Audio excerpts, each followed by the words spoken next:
nanjye mbashimira mwebwe mwese mudahwema kudukurikira umunsi ku munsi. None tariki 10 Ugushyingo turizihiza Umutagatifu Leo ikirangirire.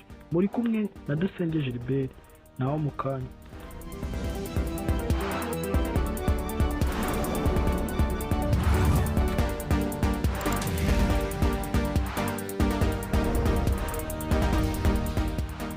Nkuko nari mbibabwiye, none tariki 10 Ugushyingo turizihiza Umutagatifu Leo ikirangirire. Lewo yatorewe kuba papa mu mwaka wa 440. Mu gihe cye Kiliziya yahuye n'imidugararo myinshi, ariko intwari yatezuka, akomeza aba umugabo, arabirwanya, azitira abanzi bateraga i Roma, avuguruza n'abahakanyi bayobyaga abakristu bahakana ukwigira umuntu kwa jambo, agobotora Kiliziya mu byago no mu makuba.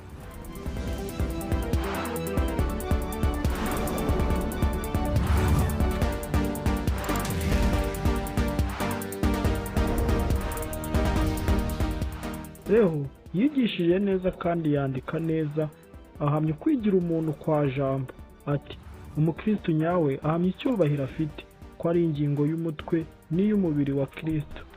Ibaruwa ye yohereje mu nama ya Kiliziya yabereye I Kalsedoniya yafashije rwose abepiskopi bari bayiteraniyemo mu kubeshyuza inyigisho z'abahakanyi.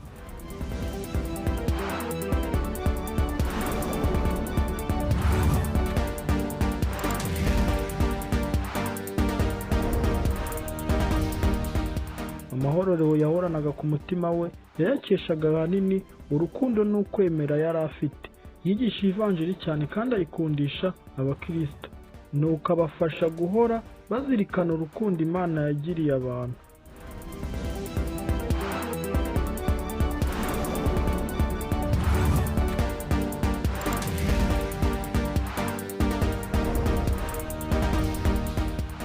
Leo yanditse ibitabo byinshi byiza kurusha abandi barimu ba Kiliziya byerekeye ukwigira umuntu kwa jambo. Yapfuye mu mwaka wa 461 ayoboye Kiliziya imyaka 20.